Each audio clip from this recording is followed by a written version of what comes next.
Hi guys, so today we're looking at another chess classic, a very instructive game played by Boris Gelfand with the white pieces against Loek von Wely in 2003. So yeah, let's dive right into it. So this game starts off with a Sicilian Rossolimo, g6 castles, e5, and now you have to take, because if you don't take right now, let's say you play maybe like d3, then knight ge7, and if your bishop takes, then the knight takes back, and this is a very good position for for black. So this is the moment to take if you play the Rossolimo and then play d3. So basically the idea behind the Rossolimo is that you have pawns on light squares and a dark squared bishop, and you play against a weakened queenside structure and try to keep the position semi-close so that the knights would be better than the bishops. So here queen e7. The idea behind queen e7 is if you go knight f6, this blunders a pawn right here. So you defend with the queen, knight f6, knight c4, knight d7 to defend this pawn. But now you see that White's idea in the opening is actually very successful, because you trade out a light square bishop for a good knight, and now black is just left with this c8 bishop, which I don't know what it's doing.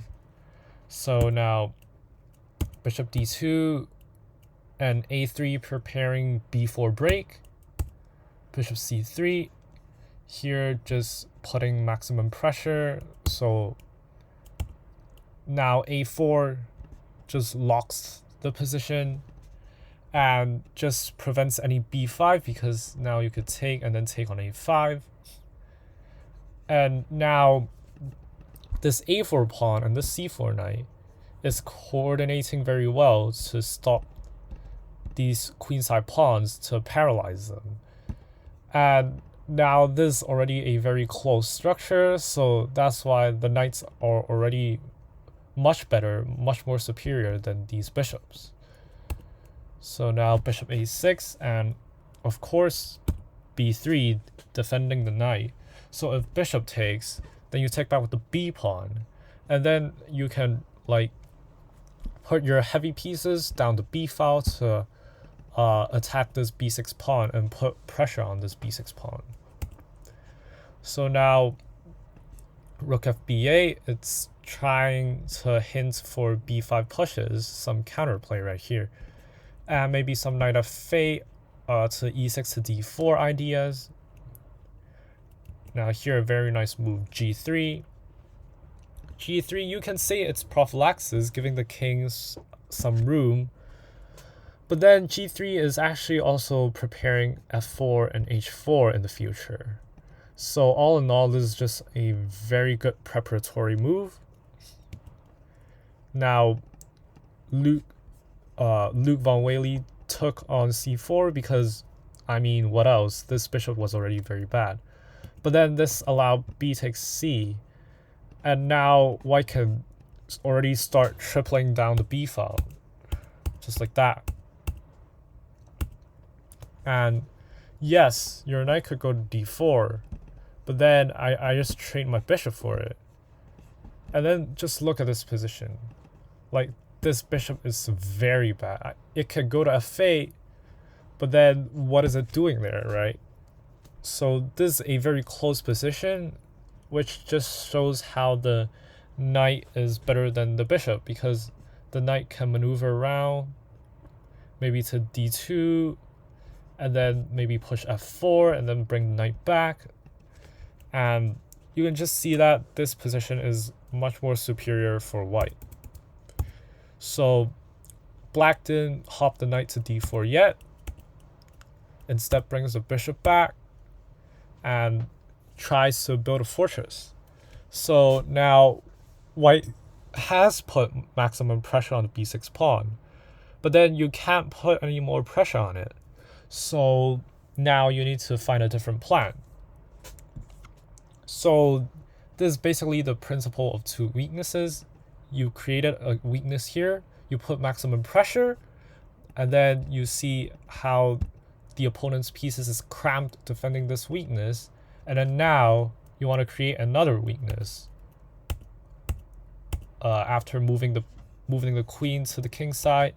Now you push h4, and you're trying to create a king side weakness while these rooks are paralyzing these two rooks. And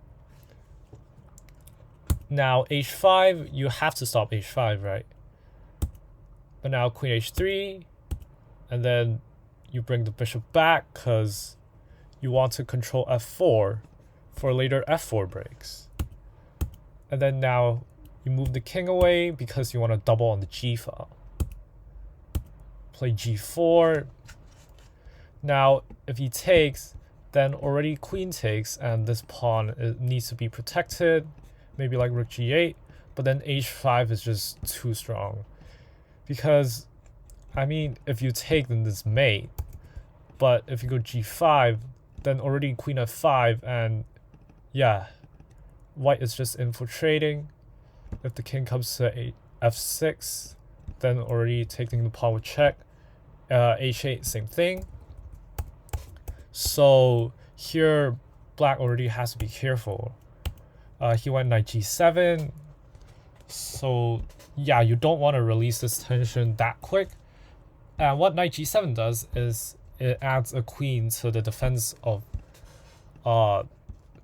basically trying to pin this pawn, which white defends the queen with the king. Now this move is kind of inaccurate because what white should do is actually to go knight h2. Why?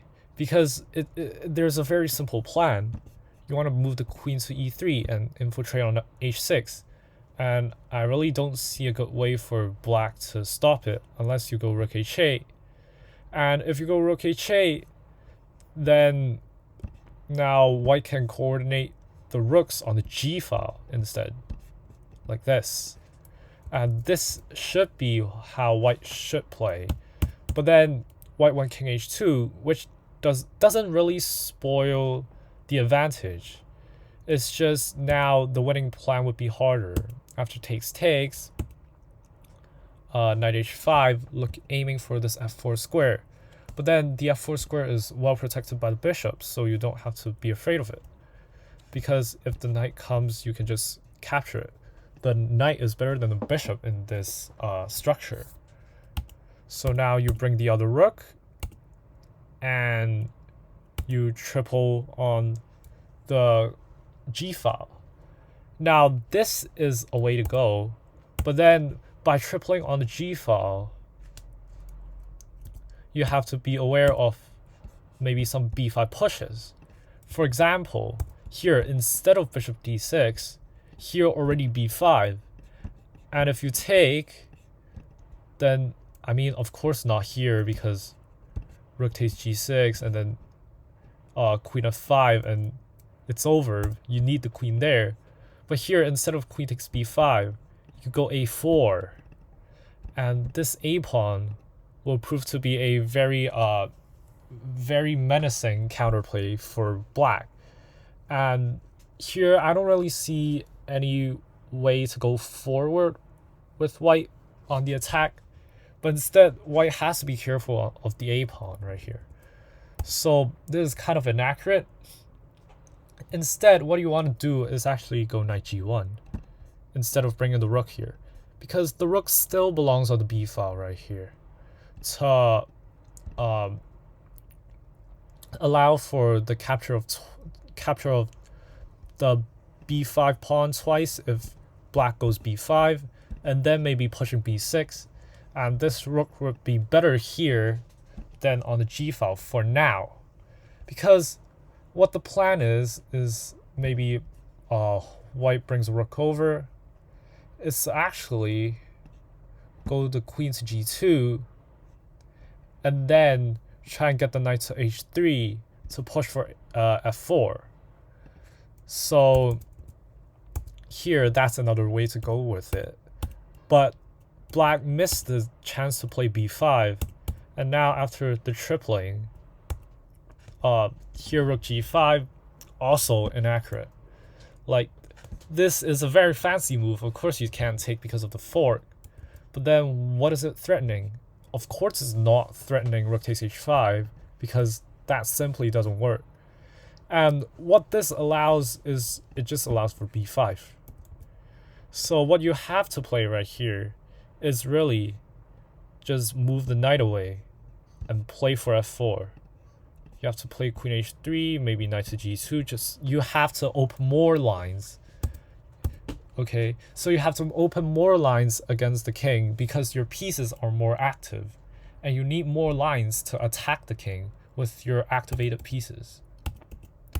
So here rook g5, and after bishop e7, you see he has to move back, and then now bishop f8. I don't like this plan, because this plan, you see white realizes that he has to stop b5. So talking about black's plan right here, it's to trade off the dark square bishops to allow for this f4 square for the knight. But then you see how white continues with his plan, moving the rook away, knight to g1. What's next? Knight to h3. Knight to h3 controls this f4 square. So after this bishop trade, you see how this helps white, because white's bishop on d2 wasn't really doing anything, but black's dark square bishop was actually a very important defender. You saw when it was on c7, it defended b6. When it was on f8, it defended these light squares around the king. Now that's gone, knight h3, and now white can already dream about the f4 break right here.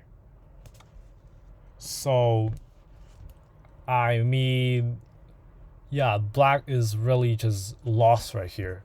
This rook is controlling the a6 rook, and now after it takes, now there are more open lines against the black king while this rook is stuck on a6. So the rook only needs one move to come here, but then this rook needs some more moves to coordinate into the defense. And as you can see, rook a8. Now please don't blunder rook takes b6. Especially in the classical game, the grandmasters won't blunder it, because it just blunders into a fork. So of course not rook takes b6, but instead queen f2, very good, gaining a tempo on the f6 pawn while defending the rook. Then now you can take on b6. And then, yeah, here white is just up a pawn, c5, a5 is falling, the pawns are weak right here, these pawns are also weak right here, and now h5, of course you can't take with the queen because then rook h4, and now g takes h5 is just a mistake. Here king g8, and you may still survive because now the kingside play is kind of stopped. Maybe you could have some counter chances if you could bring the rooks over to these open files. And yeah, this would still be a very tricky game for white to win. But after g takes h5, rook f5 hits, queen runs away, c5 drops, king tries to protect it. Now you can take on a5 or double up on the f pawn. Now this is more strong because this is just aiming for a direct assault on the king. Now queen g6, and here a very nice maneuver, a check. The queen on h3, stop mate, attack this pawn, king comes back to h6, but now everything falls apart after e5. You can't take because the pawn is pinned, and this pawn is just threatening e takes f6, and this pawn would be very menacing. And now Loek von Wely tried rook f7. Really not sure why he still hasn't resigned, but yeah, when here I'm assuming they're probably low on time, so yeah, it makes sense. Another check, and now queen f3, and now Loek von Wely resigns because now this pawn is falling, this pawn is falling, and yeah, everything is just falling apart. If you try defending this pawn, then already rook g1, and then this pawn is definitely falling. So yeah, I hope you guys enjoyed this video. Basically what I want to teach you guys in this video is how to squeeze your opponent out of an opening advantage, and how a close position favors the knights more than the bishops, and how you could really attack a backward pawn, force your opponent to cram his pieces into defending that pawn, and then creating a second weakness on the other side of the board. Try and play with two weaknesses, play on two sides of the boards when you have more space. And yeah, that's it. Make sure to like and subscribe for more chess content, and I'll see you all next time. Bye.